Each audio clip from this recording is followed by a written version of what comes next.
Hello, good morning, afternoon, evening to everybody. Is everyone able to hear me? Please let me know either with a thumbs up or you could let me know in the chat as well. All right, we will be getting started shortly. We did share this link to we are notifying individuals of the webinar, so we are giving everybody a couple more moments to join in and then we'll get started.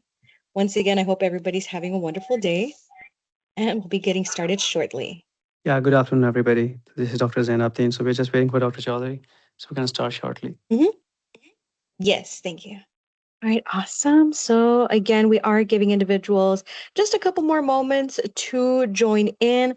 I am seeing here Dr. EK Raj is checking in from Kyrgyzstan. Good evening. Good evening also to Chisom. All right, awesome. So once Dr. Chaudhary hops on in, we will be getting started on our webinar. Once again, I hope everybody is having a wonderful day, a wonderful afternoon, evening. Awesome. And I'm seeing here that Chisam is checking in from the UK. This is so amazing. This is one of my favorite things about our webinars, by the way, just really seeing people and connecting with individuals from all over the world. By the way, my name is Dr. Erica. I'm going to be your host and moderator for today's webinar. It's such a pleasure being here with everybody. And again, just seeing everybody from all over the world. I think it's just such a warm feeling to see everybody checking in from all over. I'm seeing here that Luis is from the Dominican Republic also. Buenos días, buenas tardes, Luis. I hope you're doing well also. And as always, I do want to remind everybody as well that as all of our webinars go, we do like when they are as interactive as possible. So if you have if you have any questions, any comments, please don't hesitate to write them down in the chat box and we'll go over them as we go throughout the webinar. I'm seeing here Janet is from Canada. Good afternoon, Janet. I hope you're doing well. Kaylee also. This is amazing. All right, so just checking in, seeing if Dr. Chaudhary is in the chat. Dr. Chaudhary, are you in the webinar? All right, awesome. So we'll be getting started now. And good afternoon also to Claudia from Romania. Awesome. Farouk from Pakistan. Awesome, guys. Again, it's so amazing seeing everybody from all over. And again, I do want to once again introduce our guests here in today's webinar. Firstly, I want to welcome everybody to our webinar on how to practice as a physician without license. So I do have two amazing guests with us, which is our president, Dr. Zain Abdin, two very integral and individual people. Also, Dr. Chaudhary as well. Dr. Chaudhary, good morning, afternoon. How are you doing today? Hello, Erica. Good morning. How are you? I'm doing good. And, once again, excited to be a part of this webinar. I hope everybody who has joined in gets to have a lot of, information and future opportunities from our end. Yes, no, definitely, definitely. And again, as I mentioned to the individuals, I'm really happy that we're all able to connect, everybody from all over. And we really appreciate your time here, Dr. Chaudhary. Before we get started on our questions, could you introduce yourself? Tell us a little bit about yourself, what you're up to, where you're at, and just really let the individuals know what your occupation is and what you've been up to. Absolutely. So, I am an international medical graduate, just like most of the participants over here in the webinar. And I'm currently working as a postdoc researcher in the transplant nephrology department here at Johns Hopkins Hospital. I do have a bit of experience in research, and that's what I'm, wanted to talk about with all the, attendees of this webinar. Wow, wow, no, that's amazing. And a researcher at Johns Hopkins as an IMG, Dr. Chaudhary, I think that is such an amazing position. And with regards to research, it seems like you're really knowledgeable in that regard. Could you tell us a little bit more about your research at Johns Hopkins as well? Absolutely. So I think before I actually talk about what exactly I do here at Johns Hopkins, I just want to talk about how I actually got this opportunity, because that's where Yeah. most of the international medical graduates struggle. And I do understand that it's very important that you get such positions in order to not just advance your research career, but also be in the US healthcare system, where you can actually understand and further explore your interest with regards to your residency careers. So I think uh, I'm like my journey, here at Johns Hopkins actually started probably 2.5 years ago, when I also got this opportunity through cold emailing, and also after attending a couple of conferences here in the US, where I finally got in touch with my mentor, and who was an amazing guy from Yale's University, and currently the head of transplant nephrology department here at Hopkins. And he was kind enough to give me this position. Initially, just like everybody else, it was an unpaid position, but then it turned into a paid position. And just because I had a research experience and I had a couple of publications, I was able to convince him to offer me this position. So I think uh, that's how normally an average IMG navigate and find out their pathway into a research here in the US. And it's always good to have these positions, especially if you plan to go for a competitive specialty in future. So that's how also Mhm. my journey started. And currently, what we're doing is basically we're working on a UNOS. It's basically a network of different states here in the US, where we basically evaluate the kidney donors and also evaluate kidney recipients, and work on that registry and streamline the entire process. And ultimately, I was always interested in transplant nephrology. So again, it really syncs with my interest as well. So I'm enjoying my experience here at Hopkins. Wow, no, that's amazing, Dr. Chaudhry, and definitely a position that a lot of IMGs aspire to. Something that we're all shooting for is just really finding that connection here in the States, whether it is as a postdoc fellow or as any other occupation here. So I think it's amazing that you really were able to secure that position here, especially at Johns Hopkins. It is an amazing project that you're undertaking. And what I noticed, some of the key things that I kind of picked up as you were mentioning in your journey were some a couple of key and critical things. Firstly, that you mentioned the networking aspect, which is amazing, but also I feel like a lot of the trust or a lot of the reassurance that you gave the institution in accepting you was the research profile that you had already. I believe you mentioned, correct? Having done research prior to your application and then connecting that during your networking, it really seems like that's ultimately what secured in a way your position, correct? No, absolutely. I mean, if you are planning to go for a competitive specialty here in the US, a research year is a must. And Mhm. the way you get these research position is, again, yes, you definitely need to have a good, decent profile, right? But Yeah. you should also have a networking, I would say, which ultimately translates in securing you these positions. So by networking, I mean one of the like amazing thing that happens here in the academia here in the US is the research conferences. For instance, we have a couple of conferences coming up here in here in the this year as well in the US. So what happens at these conferences, when you present your research work at these conferences, you get to interact with people from different specialities. And if you are attending any specialty conference, then you'll come across people from that particular specialty, and those interactions ultimately translate into your mentoring contacts. You get to have mentors, and once you develop a decent rapport with these mentors, you can actually ask for favors. But again, I would like I've seen a lot of participants who just attend conferences, and they don't really have a lot of research on their profile. So in that scenario, it can get little tricky. because these mentors that you find, they expect you to do some work for them, right?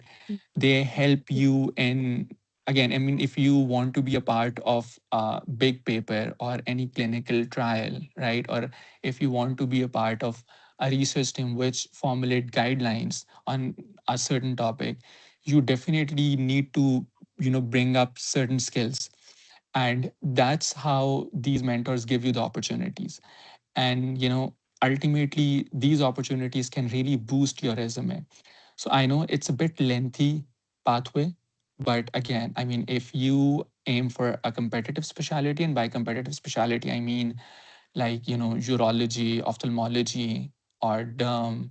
So if you are aiming for those specialties, and especially neurosurgery as well, you have to have a research year in your resume, because otherwise it can get extremely hard, especially if you're an IMG or if you're a visa requiring candidate. Got it, got it. So definitely research is a must, especially again, as we mentioned, when you are presenting yourself to institutions at conferences. Again, it seems like we could go about it, one of two ways, talking a little bit more about how to secure the research opportunities or how to secure the conferences. With regards to both, I'm not sure which you would like to talk about first, but again, I am kind of curious to know, just really from a very proactive standpoint, since you are emphasizing a lot on that preparedness of having research, how do you recommend, Dr. Chaudhry, to identify research opportunities or conference related research projects? So again, as I mentioned, yes, definitely you need to have an interest in research. That's the first thing. If you're aiming for the competitive specialty, you will definitely do all the required, hard work, especially to in a certain field in order to develop your profile.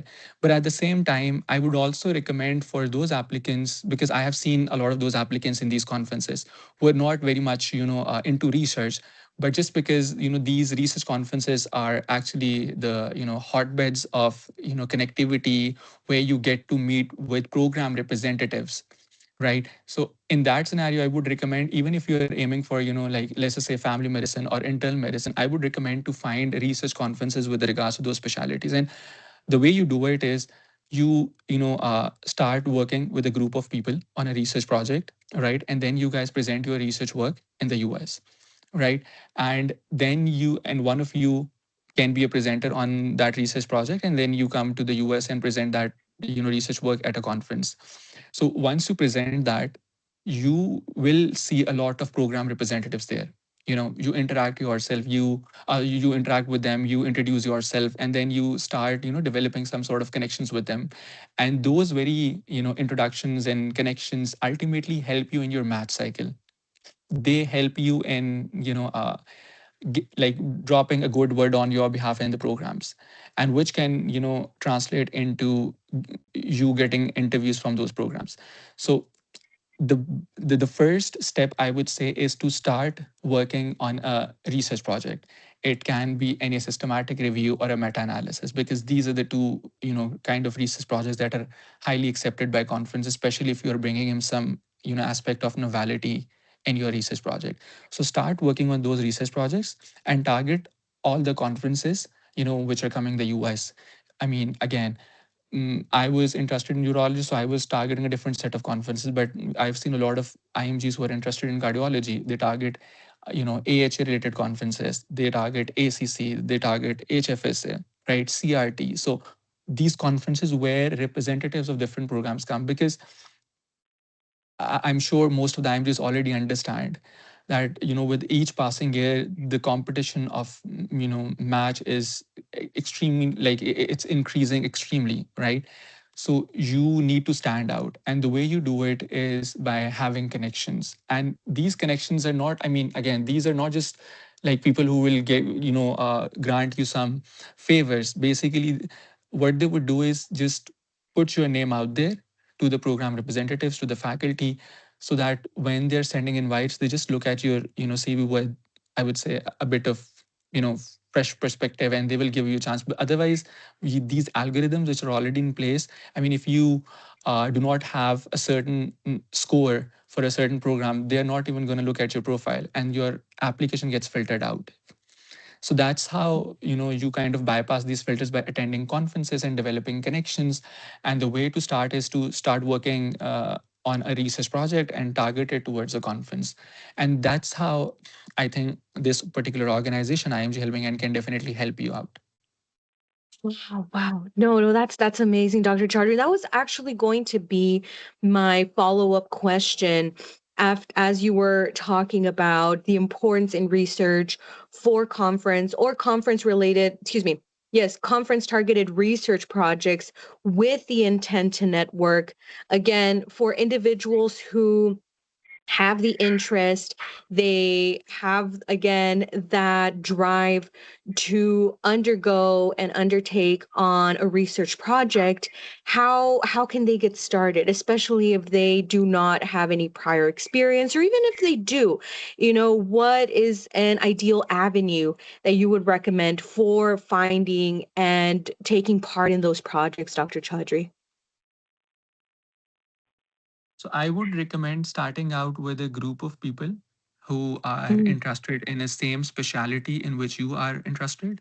For instance, if you're interested in cardiology, find a group of people. And the way you find them is basically, I know there are so many organizations out there which help you in connecting with these people, but you can even do it, by joining different WhatsApp groups or different Facebook groups, and just find that group of people who are interested in similar specialty. But I do understand, the challenging aspect in that, thing is to find a mentor as well, because you need to have a mentor, a research yeah. mentor who can actually help you, guide you in your first project. Because I understand, if you're doing the research on your own, it can be very daunting, it can be very boring, initially. But if you have the proper amount of guidance and the proper guidance from the mentor, it things become very easy. So find a group of people with a mentor who guides you on your first publication, right? Start with, I mean, you can do systematic reviews or narrative reviews, or I mean, what we call literature reviews, and try to publish in initially in a low impact journal, right? Because it's very unrealistic to publish your first paper in a high impact journal unless you have some very good mentor or somebody with a lot of affiliations, right? But at least start publishing. Once you have a publication, you learn the art of formulating the manuscript. You learn how to write scientifically proper academic papers.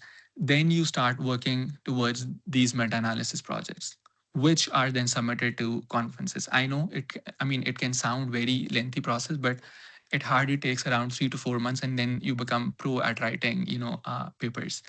So once you start presenting at these conferences, again, as I mentioned, I know, I mean, people really underestimate the value of these conferences, but trust me, these connections, uh, these networking opportunities really go a long way. So to answer your question, to begin with, find a mentor, find a group of people, and start your way, like start your first step, your journey with the first step this Mhm. way, and then it will definitely help you in the long term. Wow, no, that's excellent, Dr. Chaudhry, especially having the mentor there guiding you.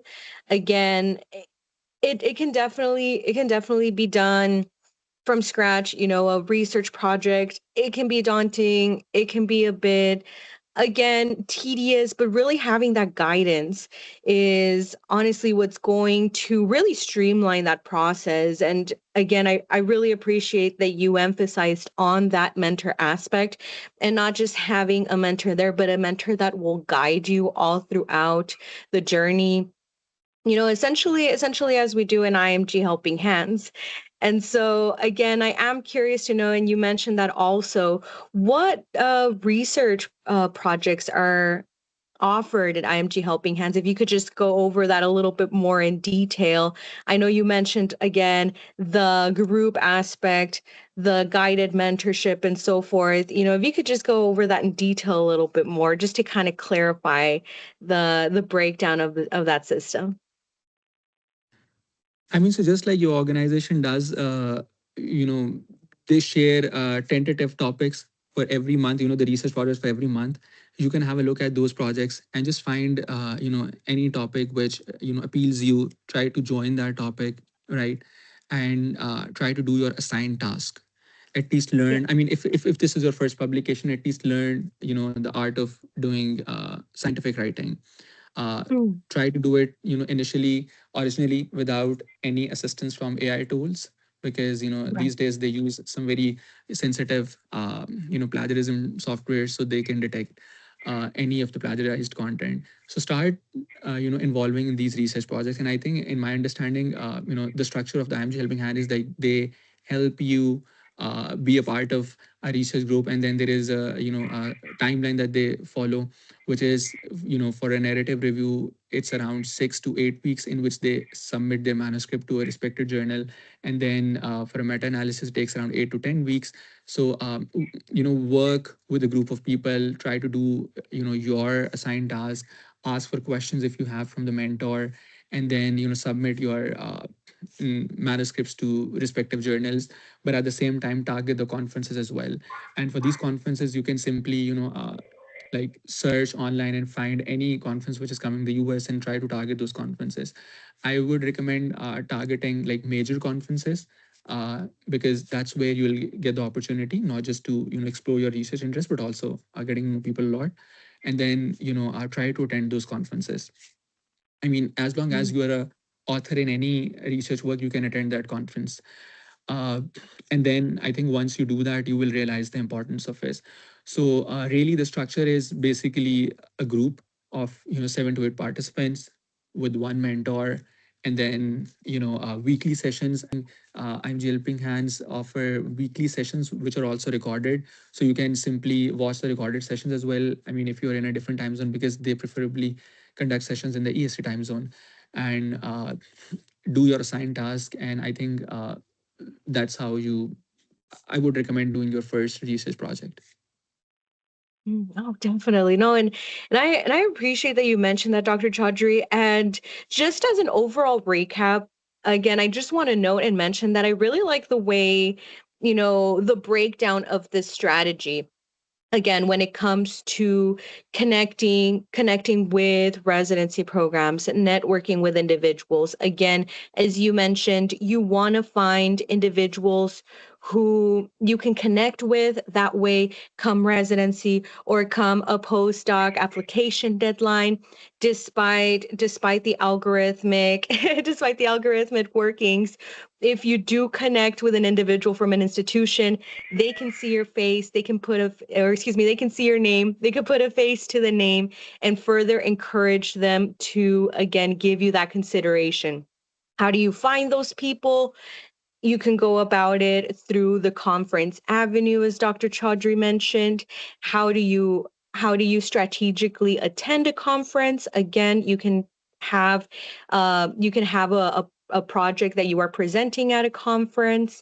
And again, having that project to present can definitely be done by getting started with IMG Helping Hands, regardless of your experience level. So again, Dr. Chaudhry, I do appreciate that breakdown again of that strategic avenue. And again, just look at how we started from the research projects that you do at IMG Helping Hands.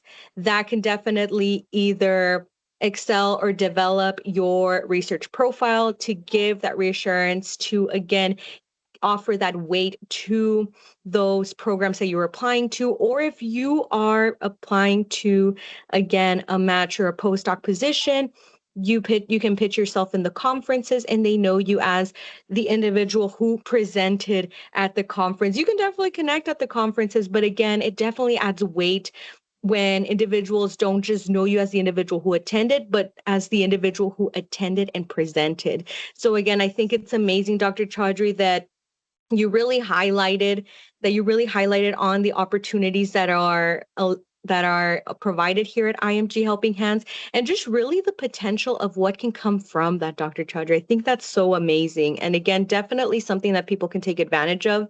Likewise, as you mentioned and highlighted, not just taking part in the IMG Helping Hand projects, but again, the guided nature of them, I think is so amazing as well. Again, as we mentioned, whether or not you have prior research experience, you have somebody guiding you. And again, with the group size that you have, definitely is ideal for those who, again, to receive proper individualized undivided attention from their mentor as well, offering them an optimal learning opportunity. Again, thank you so much, Dr. Chaudhry, for really highlighting on these opportunities. And before we move on over to Dr. Zane and his talking point, just really quick, is there anything, any other advice, anything else you'd like to share with the individuals regarding conference-based research, Dr. Chaudhry? Yeah, just one. I mean, not a specifically conference related thing, but just one, important thing regarding, the benefits of being a postdoc at any US university. So I have seen a lot of, international medical graduates struggling to find the clinical observerships, especially if you're already graduated, right, from your med school. Uh, Once you have these positions, you actually have an access to all these clinical rotations. And trust me, you can, I mean, again, in my case, if I'm at Hopkins, I can do any rotation in any of the specialty here at Hopkins because you get this leverage from, uh, you know, the university. But at the same time, if you want to do a rotation in any program, you can simply request your PI to drop an email on your behalf, so you get the opportunity for doing rotations as well. So a lot of further opportunities are kind of associated with these research positions. And the easiest way, I mean, if I have to sum up this entire thing, that the easiest way to get the research position is to first develop contacts. And I mean, it's very hard to get these positions through cold emailing because it just not the strategy that works these days. You definitely have to be present in person at conferences where you can request different PIs and ask them to have a look at your resume, or to vouch for yourself for these research positions. Because not only these research positions are paid, they definitely also help you to finance your exams as well, if you're somebody who hasn't taken any exams as yet. So I would, highly advise everybody to start, kind of publishing your research work and start, targeting these conferences, which will further open, further opportunities and avenues for you with regards to your math journey. Wow. No, thank you so much, Dr. Chaudhry, once again for again really giving us that breakdown, that guidance. And again, this opportunity is available for individuals all over the world. As we mentioned, we enjoy connecting with people from all over. I did see here Hintal asking whether this is an opportunity for Indian students. Definitely so. And again, once again, Dr. Chaudhry, thank you so much for your invaluable advice.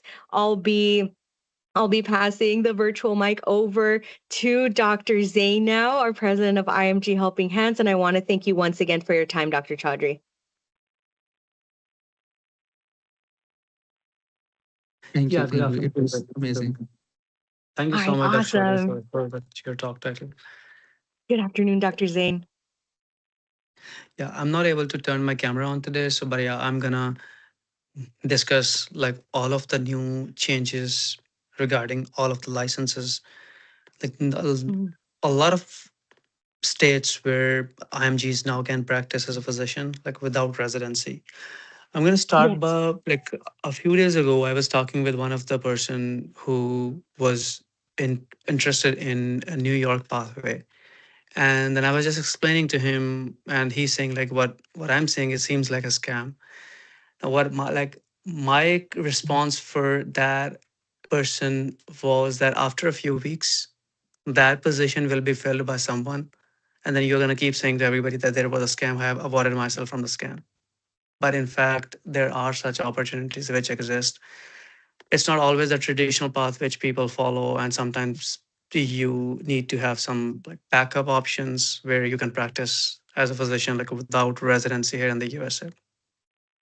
Around 18 states, in 18 states the law have already been passed. And so what that means is there are 18 states in the USA where you guys can practice without residency. Now every state have their own certain like requirements. I'm just gonna go quickly, briefly, like what are the few states, and then we are gonna discuss like what are the few things which you guys can do to get into these positions, like what are the salary ranges, and will this be turned out into like a permanent license, like will you be able to practice independently, like how after doing a residency of 3 years a person is able to get a permanent license, like will you be able to get that license? If yes, then in what states, and if no, then in what states? There are a couple of questions which we're going to answer. So initially we're going to start with like Arkansas.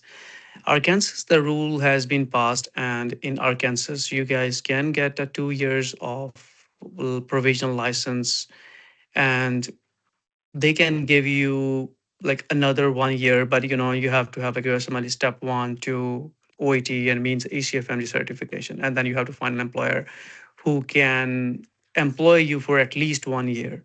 Then you can get a license in Arkansas. Now, in the next state, which I like have in my mind is like Arizona. Initially, when I was unmatched, like back in 2022, I applied for the Arizona license, and I got a license at that point. But after that, they redacted, like it was no more available, like for just for 1 year. And now still they are fighting in the legislative assembly to make that possible again. So in Arizona, still that is not effective now. It's failed. But initially it was. Now a lot of people ask about California. Like, what about California? So no such law exists in California, which is generalized. But yes, there is one certain rule which exists in California, which is called Physicians from Mexico Pilot Program. Like what this means is it grants a time limited IMG license to the Mexican doctors who are licensed in Mexico, and they're in good standing. So you guys can, if you are from Mexico, if you have a license in Mexico, your seniors did a very is a great job in the legislative assembly that they made possible for you. Like since that's the same thing which we are doing to make it possible in all states by fighting in the legislative assemblies. But yeah, in California, only for the Mexicans. Mm, got it, got it. Now, the next state which I have in front of me, I have jotted down, is Florida. So, Florida was one of the first state where this law has been acted. It was there since 2013. Now, the important part of the Florida is that you don't even need USMLE Step 3. If you have USMLE Step 1, 2, and you are Uh-huh. ECFMG certified, you can get a 2 year license. After 6 years of practice, you get a permanent license. So this is one of the state where you can get a permanent license, but you need 6 year practice over there. Mm, mhm, That's for Florida. mm, mm, mhm, Now, for Florida, another important fact, there was another pathway which also provided opportunities to the people who did not even do USMLE. So there were some certain rules and regulations for that, but there was also a law where people used to get license like without residency, without USMLE. But I wouldn't advise anyone to go to that path right now. The reason behind that is because getting a job in that path is so difficult that it's like same that if I'm the employer and if I want to trust someone, if they have no residency done, it's very hard for me to trust them, but still I will be able to trust them if they have US clinical experiences. But if they have no USMLE, it's going to be very, very hard for me to trust the medical knowledge for another person. So might mm, be you wanna just choose, if you have USMLE, you guys can like choose the Florida pathway. And mm, the mm. next state which I have in front of me is the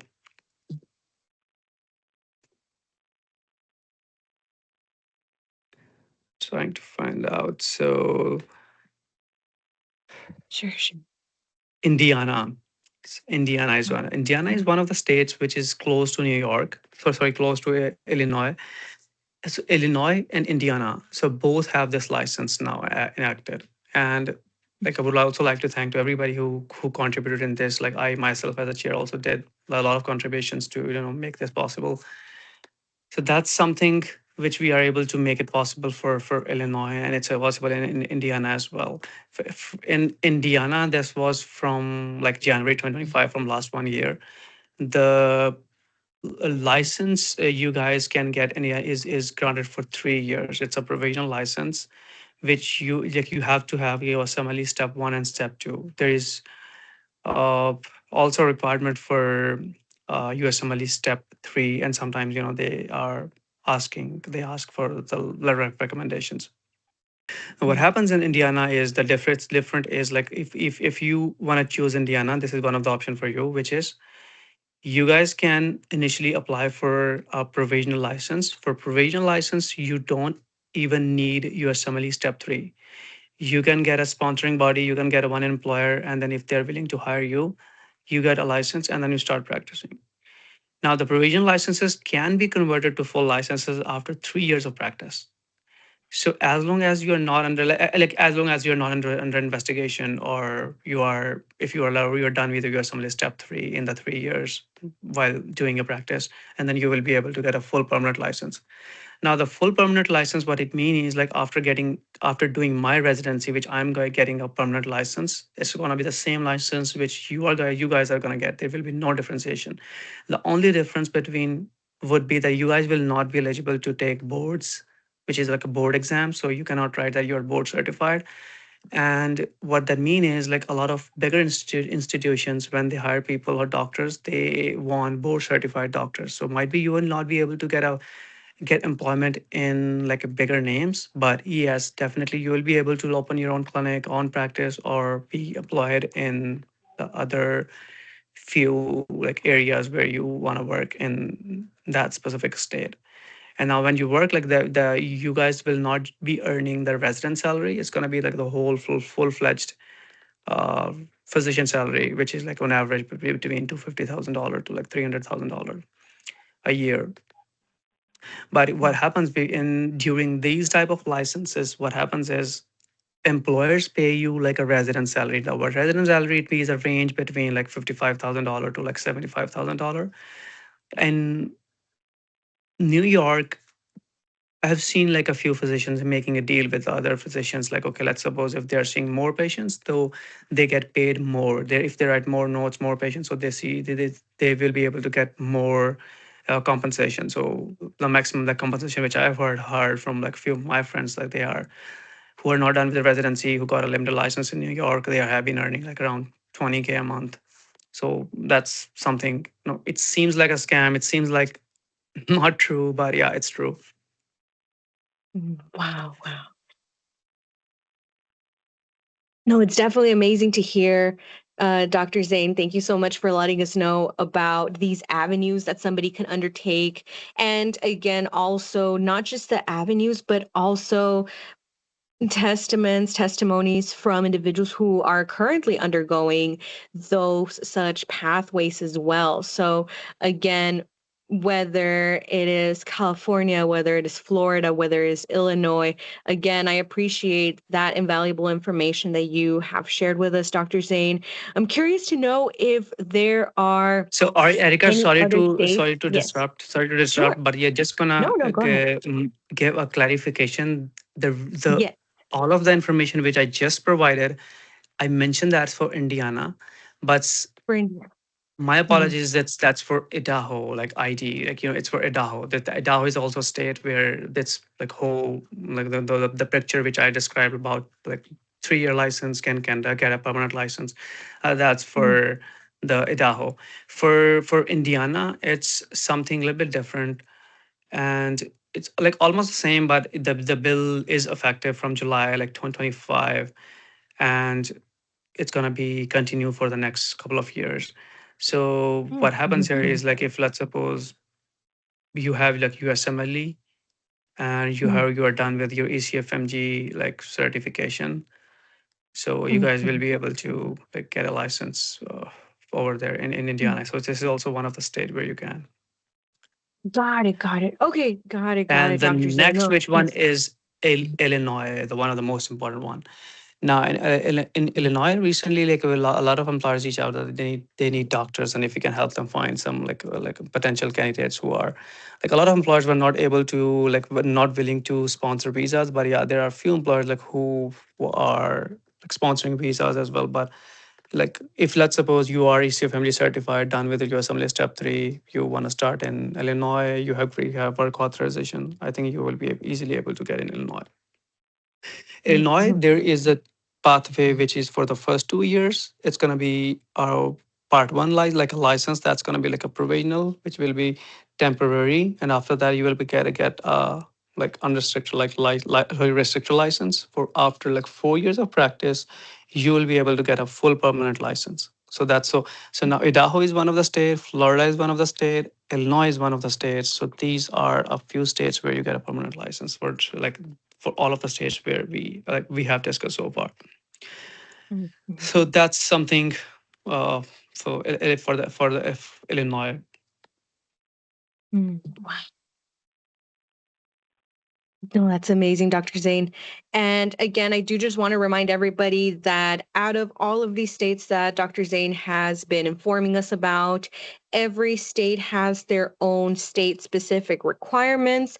The opportunity is open to all of the states that Dr. Zane has mentioned, but again, state by state, they all have their specific requirements where, again, some may not have you be board eligible. Some are only open for individuals practicing from Mexico. Again, so definitely do keep that in mind. And are there any other states, Dr. Zane, that Yes. are currently, yes, that are Now, currently so offering this let me opportunity? now Yes, go give ahead. you another twist. Like a lot of people ask the question that what if we have done residency in our home country? Mhm, So one of the state which is like Iowa. So what mhm, happens in Iowa with all of the efforts of all of the physicians in the Legislative Assembly from last January 1, 2025, from last 1 year. So all the foreign like medical graduates like who are ECFMG certified and are are done with their residency in their home country. Let's suppose if you're from back from India or back from Mexico, wherever. So if let's suppose you're done with your home country residency and you are eligible to apply for a license over there, that will be considered as a provisional license, and that provisional license will be converted into a full-fledged license after 3 years of practice. So now add this to your list as well. Iowa is one of another state where you can get a permanent license, but the requirement is a little bit different, like which is you have to have like a home country residency. So this might not be suitable for everybody, like, but yeah, there will be few people like who are done with the home country residency and later on they move to Iowa, but they don't want to move to any other state. They want to practice in Iowa, and this is the opportunity for you. mhm. Perfect. Great, great. For for Kentucky, it's still pending. A lot of people ask Mhm, about like if you don't know, for people like who live in Kentucky, don't want to move. So in Kentucky, it's still like pending. okay, Now, okay, for the okay. for Mhm, other few states which are like Louisiana. So the next state we can discuss is Louisiana. So in Louisiana, it was enacted from last August 2024, and it has the same requirement that you have to have like a home country residency. mhm, So what mhm, happened was like you have to have a completed residency or might be like a similar like any like a residency type of training in your own country, or if you have like at least 5 years of experience as a practicing physician. So this is something like even if you have residency, well and good. If you don't have residency, then you must have like 5 years of clinical practice in your home country. If mhm, you meet mhm, any of such requirements, any of these two requirements, then you will be able mhm, to practice for the first 2 years by getting the license. And once you are done, so they did not specifically they did not specify if they will be able to give you a full license. But yeah, what they mhm, have mentioned is that you will be able to practice for like 2 years, and but it's there is a loophole. This like if they haven't mentioned, there is something which can be considered in future to get a permanent license. Mhm. Got it, got So it. that's about Louisiana. Now for the Maryland, a lot of time the debates have been done, but people are very stubborn over there. They don't wanna make it possible in Maryland. The reason behind that is because already there have been a lot of debates among and the competition between the doctors and the nurse practitioners and the PAs because of some favorable rules for the PAs over there, for the and the nurse practitioners over there. The Mm. physicians are a little bit cautious that might be they're seeing the IMGs as a competition. So which is necessarily not true because they're going to be helpful. They're going to be helpful in limiting the shortage of the doctors in the USA and especially Maryland. But yeah, it's still the law has like failed. The policy has failed over there, Got it, got it. and Mm. there is a possibility of renewal. And but you need to have the like USMLE step 3. So there are some other like a few requirements. Specifically, you need to read out their website like on the Massachusetts like board of on their board website. You can see all of the requirements of like what to do and what not to do. But yeah, you can like after at least 2 years of the restricted practice, you can apply there for a full license. So Massachusetts is also one of the state where you can get a full license. Okay, nice. Now the next is the Minnesota. Mhm. Is there anyone from like Minnesota here? Like Anybody here when I from was here? when Mhm. I was out of US, like when I came to the US, like before even coming to the US, I was not even aware of all of the states. Like I was just aware of like a few couple of states. Like I have heard about New York, like Chicago, which is a city, not a state. But yeah, and California, like a few other bigger states, but I wasn't aware about these states. But yes, so Minnesota is one of the state where the law is enacted. You can get a limited license and the Mm. requirement for that is the same, which is USMLE step 1 and USMLE step 2. So Mm. but you also need to have like an employer who's going to hire you like after like 1 year of the limited license practice. The collaborating physician, they can write a letter about your abilities, just for the documentation purposes. Like but after like 2 years of practice, you will be eligible for full unrestricted license. But you must Mm. have like your assembly step 3 passed and certain like CMEs completed, which is not a big deal. So I think this is something which you guys can like consider if let's suppose someone is living in Minnesota on a plan for the Minnesota. So this is something which you guys can do. Mhm. Got it, got it. And any other But states? Yes, go ahead. yes, so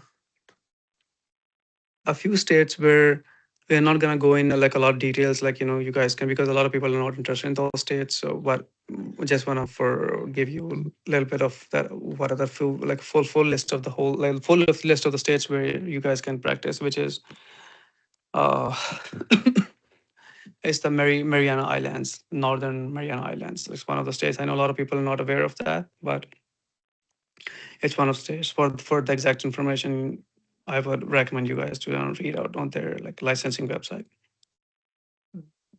And then the next one is just 1 second.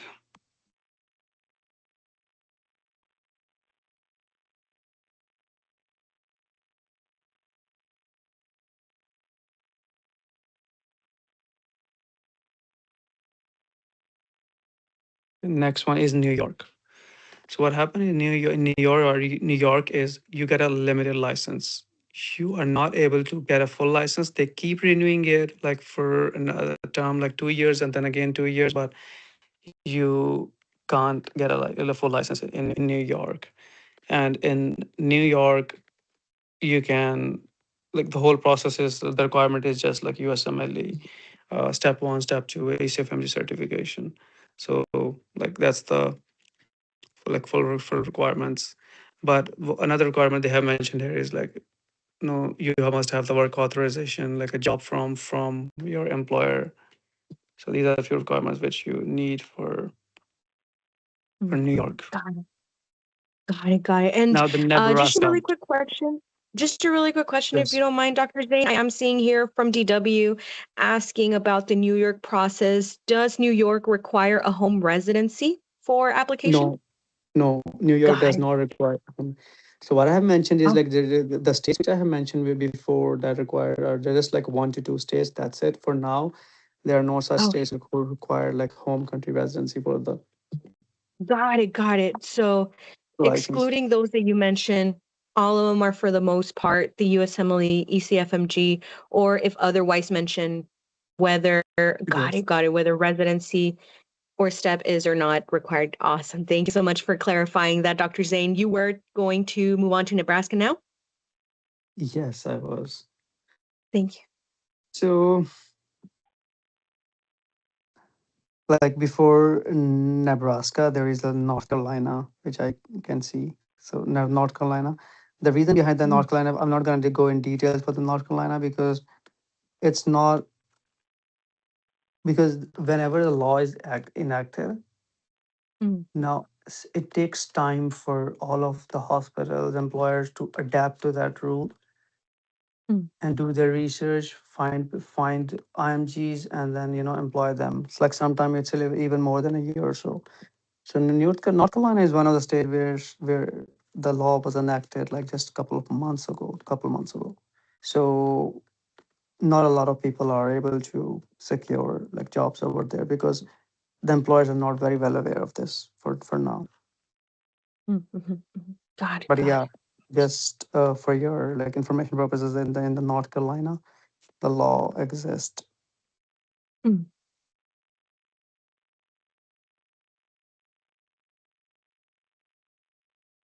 So and the next one was the like Nebraska. It's still pending. So Nebraska, we're still pending. mm, mhm, New York, we have already discussed, and in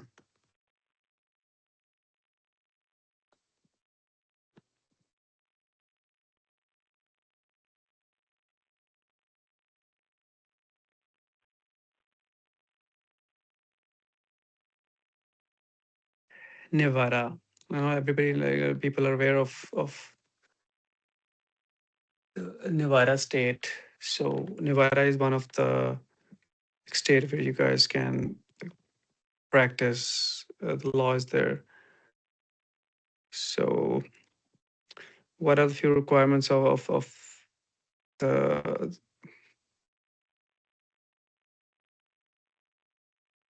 of Nevada mhm, Nevada? Nevada, I'm gonna keep it the same. Like if they have to they have to have the residency program, like practice within like the last 5 years in their home country. So it's gonna be the same. But currently they are still because the law is gonna be effective. This bill is gonna be effective from July 2026. So what this means is like mm, within this year. So it's mm, gonna still take time for employers to be accustomed to this rule and apply and give you guys the opportunities for this. So Nevada, you guys can keep in your list if you are early in your journey. mhm. Got it. Got it. Mhm, And a lot of medical community exists in Oklahoma. And in Oklahoma, you guys can get a license. So what the bill authorizes for Oklahoma is that you have to have like complete 3 year PG program in your licensing country, mm, or the same thing, which is the last 5 year practice. So just a rule of thumb, when I say that, if let's suppose there is a residency requirement, like home country residency requirement in any state, so just consider that they also have an alternative pathway. Even if you don't have residency in your home country, if you have a 5 years of practice, that also can qualify. You can be qualified for that state. So Oklahoma is one of the states where these are the requirements. Like you have to have like all the steps passed as well, your SMLEs. mm. Got it. Got Now the another is Oregon.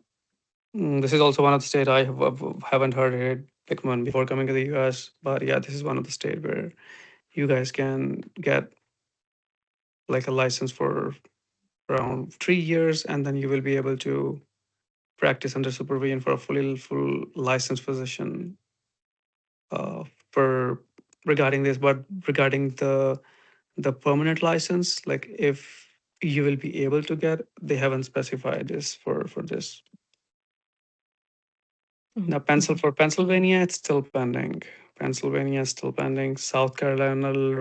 Carolina still pending, and for the Rhode Island, New York, Rhode Island's mhm, also provide this opportunity. So in Rhode Island, you guys can get this like licenses have been effective from last few years. mhm, mhm, So, but yeah, but a lot of questions people ask about if they are, let's suppose, OBGYN and or like orthopedic surgery, plastic surgery, will they be able to get this type of license? So what I can give you is an understanding that why these type of licenses exist, because there are certain parts of the US in almost every state where there is always shortage of doctors, and in order to fulfill that shortage, when US is not meeting the requirements of the whole full-fledged residency trained doctors, they have to create pathways because they cannot let patients die. And I have seen people like, let's suppose the underserved area, there's a OBGYN who is practicing, and now that person is hired under him, any doctor. Now that specific doctor who will hired is basically working like an OBGYN, but in that scenario, like an OBGYN, but that is not for the OBGYN license. But yeah, so this most of the time it's not gonna be for the subspecialty license. It's gonna be the general medical license where you guys can see patients in our serve areas, correction facilities, like low income hospitals or non-profit hospitals. mhm, mhm, mhm. The Got it, next got state it. is Tennessee. Mhm, So Tennessee is one of the states where you guys can practice, and for Texas is also, it was a debate for many years in Texas, and so and I'm glad that everybody's work like we made it possible for Texas. In Texas, you guys can practice as well. But the reason behind that is like still the law was effective like last year in like it's from September 1, 2025. So right now, you're not going to find a lot of employers. Might be you will be able to, let's suppose, if there is, or might be you will be able to convince people or employers that if, let's suppose, you can introduce them pathway in Texas, this pathway exists. You can tell this to your, if you have or have any network of the primary care doctor physician, you can explain them how this is going to be a win-win situation for you, for you, which like you will be getting paid, you will be getting practicing under license, and then that person will can expand because they can see more patients. He can save money because he does not have to pay you like like a full-fledged physician, which is like 250 or 300k a year. They can initially just start giving you like a resident salary. So every this is going to be like a win-win situation of everybody. The lastly, the state as well, because like more doctors, like this means like less patients have to suffer. mhm, mhm. Got it, got it. So but yeah, in Texas it has failed many times before. I can tell you it was very hard for Texas. Now Mhm, mhm, Virginia is also like Virginia. It's a pathway, but you have to have a USMLE Step 3 passed as well. Another weird requirement for the Virginia was that you have to have like a letter of recommendation from like a for from a medical school chair. That was very weird for me, but I think these sometimes the certain department if your CV is very strong. mhm, mhm. Got it, Yeah, got it. they don't waive the requirements of like USMLE exams, but yeah, some certain requirements which like few like letter recommendations or something like let's suppose you're exceptional candidate, like you have 4 year practice, but you their requirement is 5 years. Like sometimes they can waive that 4 year of practice. Mhm, mhm. Wow, got it, got it. No, and I And appreciate that you clarify that, Dr. Zane. Yeah, go one ahead. more thing is the reason is you can learn from stories like from people like before. residency, I got a position in New Mexico. In New Mexico, that position was like a house physician, like house physician. Like I was for a house physician, and then I came to know while applying for the license that my country name doesn't even exist in their portal. So then they have to, I have to convince them to add my country name so I can apply for the license. They did add my like country name, and then I was able to apply. So sometimes you can always convince them if, let's suppose, you are if there's something you have extraordinary, just don't try to be shy of it. But yeah, that doesn't mean that you have if you don't have like certain like valid requirements which you must have, you need to have those before you even apply for these type of licenses. Mhm, mhm. Got it. Wow. Now I think that just a few more states are left before we start taking questions from our audience. So Wisconsin near Illinois, so India near Indiana. Wisconsin is one of the state where you guys can wax. It's going to be the same requirement, like either 3 year home residency or 5 year prior like practice. So when you're somebody passed, you have a position here, and the employer, you're gonna get a license. So rest of all of the states, the law does not exist. Either it does not exist, or either the bill has failed, or the bill carried out.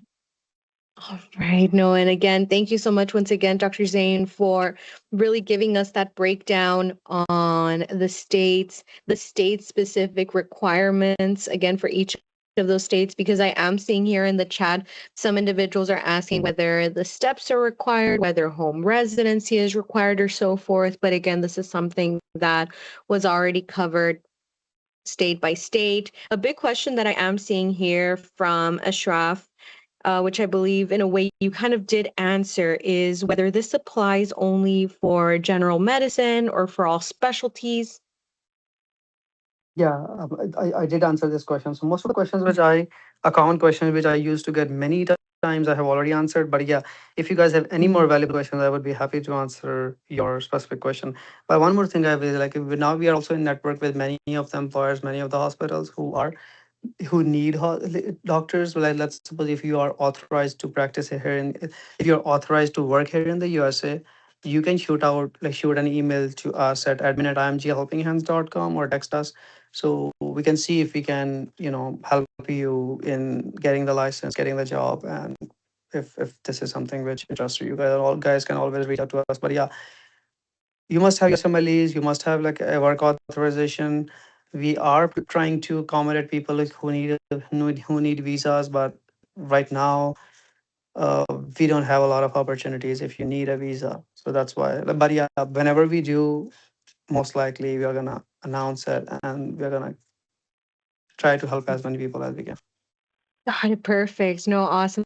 Thank you so much, Dr. Zane. And I am seeing here again, I'm going through the questions with regards to that specialty related question that Ashraf asked earlier. Again, this is more so on a need based basis. And as Dr. Zane mentioned, if you have any state custom to your journey questions, I did provide the email as well here in the chat, which is admin@imghelpinghands.com. Let me go through the chat here as well to see any other additional questions. Go ahead, Dr. Zane.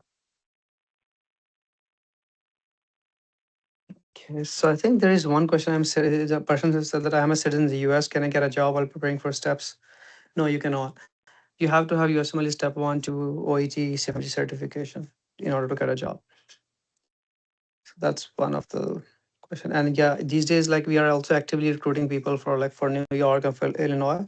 If you guys are done with USMLEs step 3, you for Illinois, we can help you. If not step 3, then New York. But yeah, please have the work authorization before. Like a lot of employers are not willing to sponsor visas for these two states. But yeah, soon, most likely in the future, we'll be able to convince people, like employers, like if they can sponsor visas.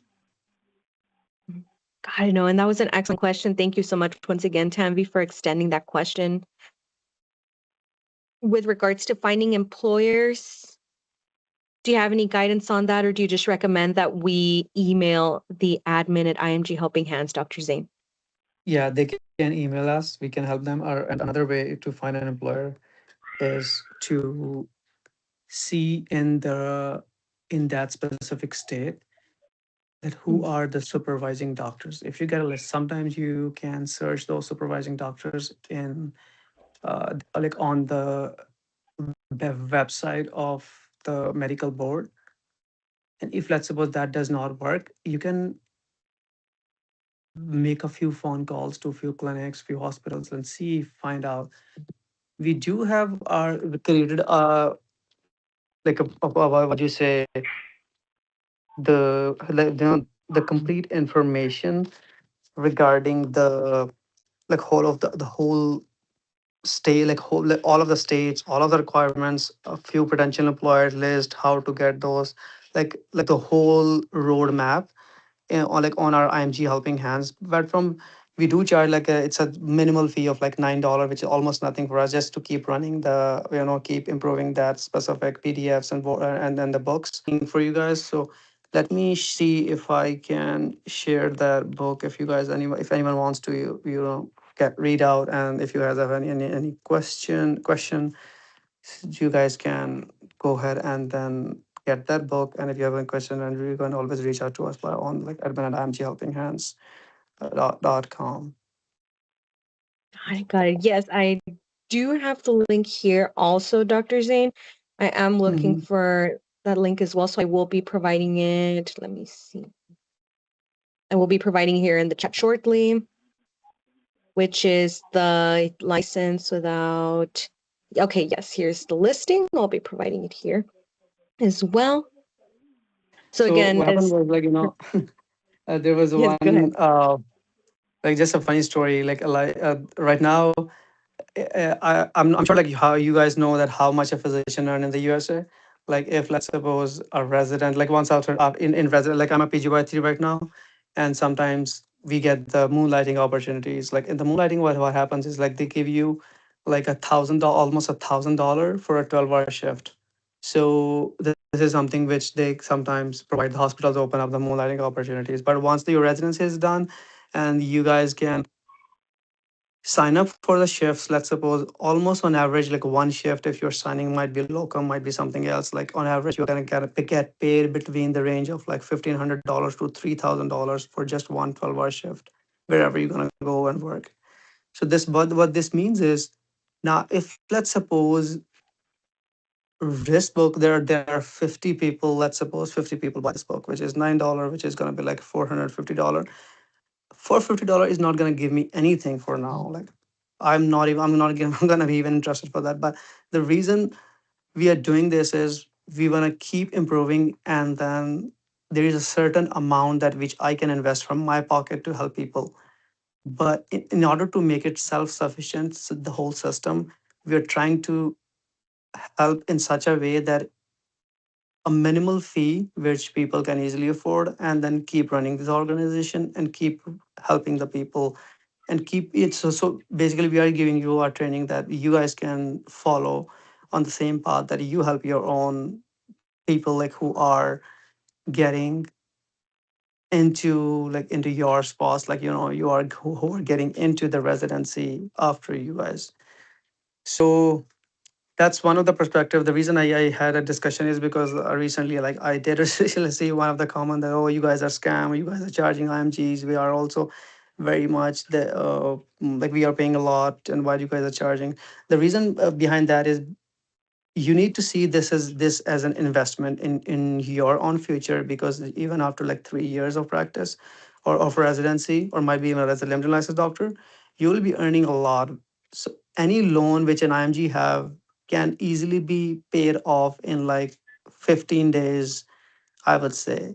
Rather, if you compare that with the American medical graduates, so when they graduate from the residency, on average they have a loan of like around 500 $1,000, like more than that. The loan is more than $500,000. So I know you guys, like a lot of people are in such a position that we are not able to like avail, like get a lot of money. But I know if somehow we are able to get loan, the maximum 15 to $20,000 whole for this journey might be $30,000. it's very less as compared to an American medical graduate. So that's the stat says. But Mhm. yes, definitely, if you are interested in, you guys can ask any question from us. I think, Dr. Erica, I think if you want to just also convey the other like work which we have been doing recently, which is like a USMLE impact theory program. Like if someone is not done with the USMLE, if they were interested in, Yeah. and lastly, we did start an initiative of like people like a little about research. So if let's suppose who want to learn research, they can Mhm. always contact us Mhm. to improve the resumes. So because that's something which is going to be required from sure for you guys. Yes, yes, no, definitely, Dr. Zane. I'd be more than happy to give a recap on pretty much everything that we've covered today. It has been a pretty loaded webinar, and again, I do appreciate everybody who has been here, questions, and again, just making this a dynamic session. Again, some of the other projects that we have also been undertaking, as Dr. Zane mentioned, in addition to these opportunities that he is providing us with regards to the limited license, since one of the biggest questions that we're receiving here is regarding USMLE, what if I don't have my USMLE yet, and so forth. I do want to mention that here at IMG Helping Hands, we also have the USMLE Impact Theory course session where we have, or course series, where we have a series of courses where we go through USMLE content on an organ-based system. So at the moment, I do believe we are on the GI gastro system. You do join this series, and on a weekly bi-weekly basis, on a scheduled basis, you do get to meet with a mentor who will essentially be giving you a crash course boot camp style, again, lecture series. And in addition to that, just kind of how to navigate your first aid USMLE book, how to integrate that, as well as any AI systems to help you in your studies. That is an excellent avenue and opportunity to take advantage if you are currently in your USMLE journey. Again, for individuals who are currently working on their USMLEs, if you are planning to undertake or fulfill that USMLE requirement limited from the limited license opportunities that Dr. Zane had mentioned. And once again, just as a recap, I know we went over a lot of states as well. As a reminder as well, Dr. Zane, again, and here we have pinned the US license without residency guide. And again, this investment is essentially a way to help us have the organization continue running, continue providing you these opportunities, such as the USMLE crash course series that we have here. I believe is the impact theory link, which I will be pinning as well. So I do have pinned a lot of excellent resources, starting from that USMLE guide, the residency guide that people have been asking about, the USMLE impact theory guide. I'll be pinning that one as well.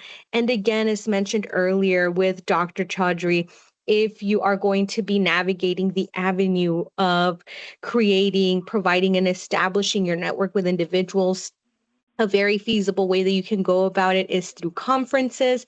And again, we went through that journey as well, how to attain or how to get the most out of your conference attendance. That would essentially be through presentations, and you can definitely present by being part of IMG Helping Hands's narrative, or excuse me, systematic reviews, any of the conference targeted uh, research projects that IMG Helping Hands, which again is linked here below. So we do have a lot of opportunities available based on all the different ways and avenues that you are currently undergoing. And as well, just as a reminder, if there is any journey specific question that you have, very, very specific, again, don't hesitate to write to admin at imghelpinghands.com. Let me just take a quick moment to pin these once again so that they do not get lost in the chat. But again, these are so many different opportunities. Definitely take advantage of these opportunities, because again, these can definitely benefit one person's journey, another person's journey. Perhaps all of these could benefit in your journey. And as mentioned, these investments are not only for for the organization to continue providing you opportunities, but the best investment. So again, investing in yourself and in your journey is the best way to go about it. I want to thank everybody once again for your questions. Thank you so much, Richard, for your comments. Thank you, everybody, for your questions. We'll be wrapping up the webinar now. As mentioned, if you have any other questions, please be sure to write to